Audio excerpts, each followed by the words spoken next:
வணக்கம். குமுதம் செய்திகளை வழங்குவதற்காக நான் சுகன்யா மனோகரன். செய்திகளை விரிவாக பார்ப்பதற்கு முன்பாக தலைப்புச் செய்திகளை பார்க்கலாம்.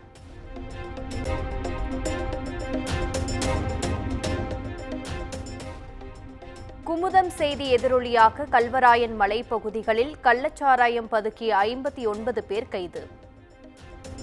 கள்ளச்சாராயம் மற்றும் கள்ளச்சாராய ஊழல்களை போலீசார் பறிமுதல் செய்திருப்பதாகவும் தகவல்.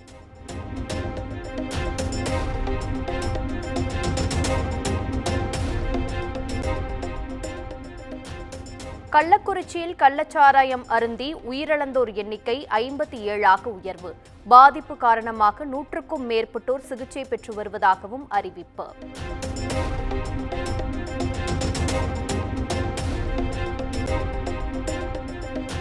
கள்ளக்குறிச்சி கள்ளச்சாராய வழக்கில் முக்கிய குற்றவாளியான மாதேஷின் நண்பர்களான சக்திவேல், கண்ணன் ஆகியோர் கைது. இருவரும் மெத்தனால் கடத்த மாதேஷுக்கு உதவி புரிந்தது விசாரணையில் அம்பலம்.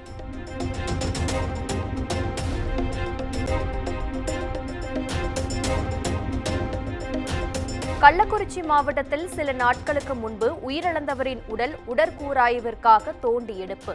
கள்ளச்சாராயம் குடித்து உயிரிழந்ததாக உறவினர்கள் ஆட்சியரிடம் மனு அளித்ததன் அடிப்படையில் நடவடிக்கை.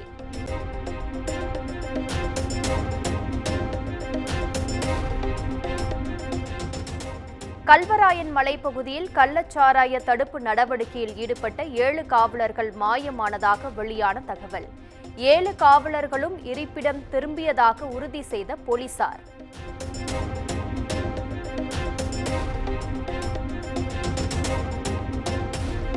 கள்ளக்குறிச்சி கள்ளச்சாராயம் மரணங்கள் தொடர்பாக சிபிஐ விசாரணை தேவை என மத்திய நிதியமைச்சர் நிர்மலா சீதாராமன் வலியுறுத்தல். சட்டப்பேரவையில் விவாதிக்க அனுமதி மறுக்கப்பட்டிருப்பதால் ஆளும் கட்சிக்கு தொடர்பு இருக்குமோ என்ற சந்தேகம் எழுவதாகவும் குற்றச்சாட்டு.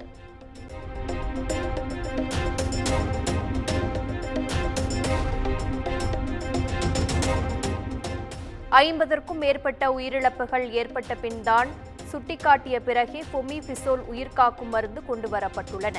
அவசரமாக விழுப்புரம், சேலம் மருத்துவமனைகளுக்கு 21ஆம் தேதிதான் அரசு வரவழைத்துள்ளதாக எதிர்க்கட்சித் தலைவர் எடப்பாடி பழனிசாமி புகார்.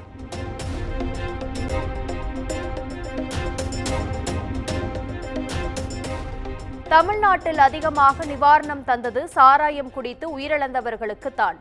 குடிக்க வைத்து தாலி அறுப்பதுதான் அரசின் கடமையா என்றும் நாம் தமிழர் ஒருங்கிணைப்பாளர் சீமான் ஆவேசம்.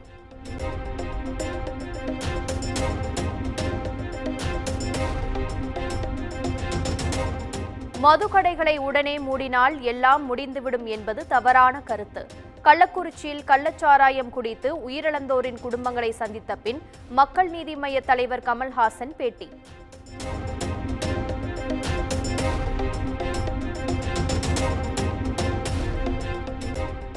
கள்ளக்குறிச்சி அரசு மருத்துவமனையில் சிகிச்சை பெற்று வருபவர்களை சந்தித்து டிடிவி தினகரன் ஆறுதல்.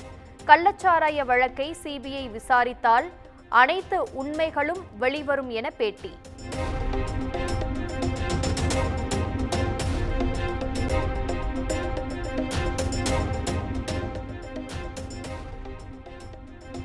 நெட் தேர்வை தொடர்ந்து நீட் முதுகலை தேர்வும் ரத்தானது.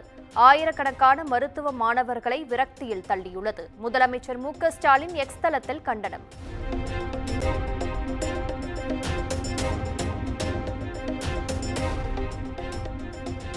நீட் தேர்வு முறைகேடு ஆள்மாறாட்டம் தொடர்பாக சிபிஐ வழக்கு பதிவு. முக்கிய குற்றவாளிகள் விரைவில் சிக்குவார்கள் என எதிர்பார்ப்பு.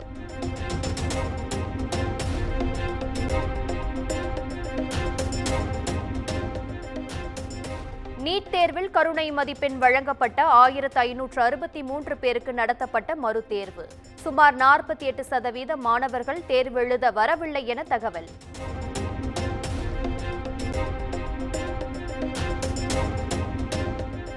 பீகாரில் நீட் தேர்வு எழுதிய 17 மாணவர்களை தேசிய தேர்வு முகமை தகுதி நீக்கம் செய்தது. வினாத்தாள் கசிவு மோசடியில் ஈடுபட்டது உறுதியானதால் நடவடிக்கை.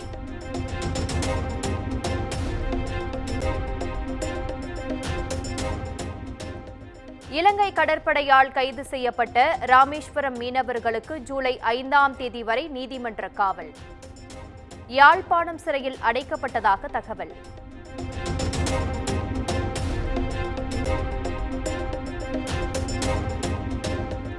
இலங்கை கடற்படையால் கைது செய்யப்பட்ட 22 மீனவர்களை விடுவிக்க மத்திய மாநில அரசுகள் நடவடிக்கை எடுத்திட வேண்டும். கைதை கண்டித்து ஒருநாள் வேலைநிறுத்த போராட்டத்தில் ஈடுபடப் போவதாக ராமேஸ்வரம் மீனவர்கள் அறிவிப்பு.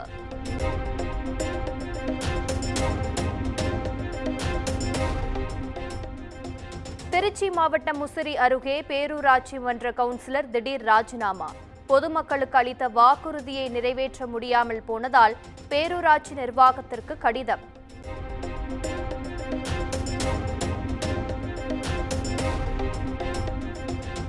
தமிழக வெற்றிக் கழகம் சார்பில் நடத்தப்படும் கல்வி விருது வழங்கும் விழா. மாணவர்கள் பங்கேற்பதற்கான அனுமதிச் சீட்டு வழங்கும் பணி தொடங்கியது.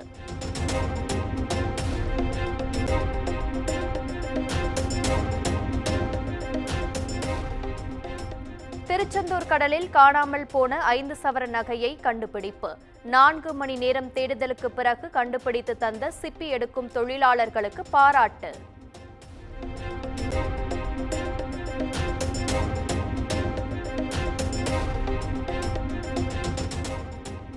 கொடைக்கானலில் ஓட்டுநரின் கட்டுப்பாட்டை இழந்த கார் 50 அடி பள்ளத்தில் விழுந்தது. நெஞ்சை பதற வைக்கும் சிசிடிவி காட்சிகள் வெளியீடு.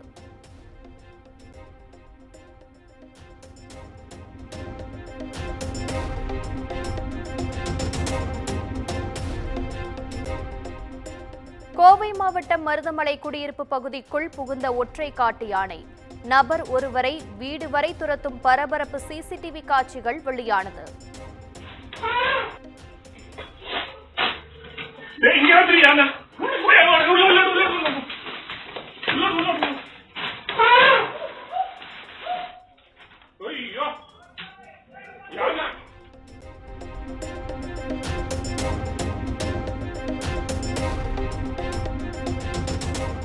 தமிழ்நாட்டில் திங்கள் மற்றும் செவ்வாய்க்கிழமை அன்று மழைக்கு வாய்ப்பு.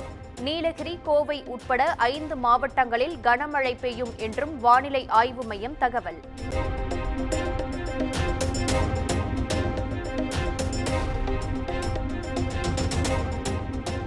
ஜாமீனுக்கு டெல்லி உயர்நீதிமன்றம் விதித்த தடையை எதிர்த்து அரவிந்த் கெஜ்ரிவால் மனு. உச்சநீதிமன்றத்தில் மேல்முறையீடு செய்யப்பட்ட நிலையில் வழக்கு திங்கட்கிழமை விசாரணைக்கு வருகிறது.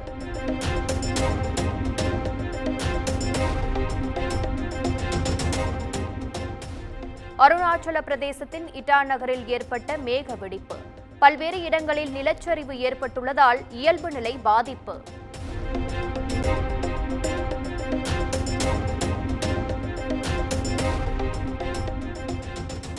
சீனாவில் குடியிருப்பு பகுதியில் ராக்கெட்டின் பாகம் விழுந்ததால் பரபரப்பு. ஏவப்பட்ட சிறிது நேரத்தில் ராக்கெட்டில் ஏற்பட்ட கோளாறு காரணமாக பூஸ்டர் கருவி மட்டும் விழுந்ததாக தகவல்.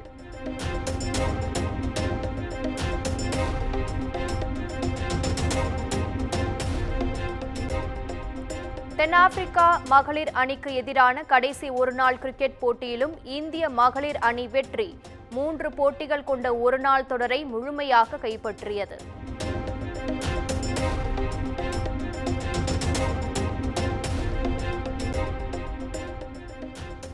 ஜெர்மனியில் நடைபெற்ற பெர்லின் ஓபன் டென்னிஸ் தொடரில் அமெரிக்காவின் ஜெசிகா பெகுலா சாம்பியன்.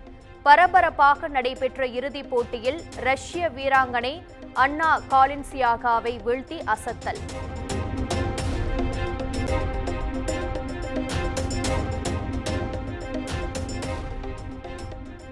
வசூலில் கலக்கி வரும் நடிகர் விஜய் சேதுபதியின் மகாராஜா திரைப்படம். இதுவரை 70 கோடி ரூபாய்க்கு மேல் வசூல் செய்திருப்பதாக தகவல்.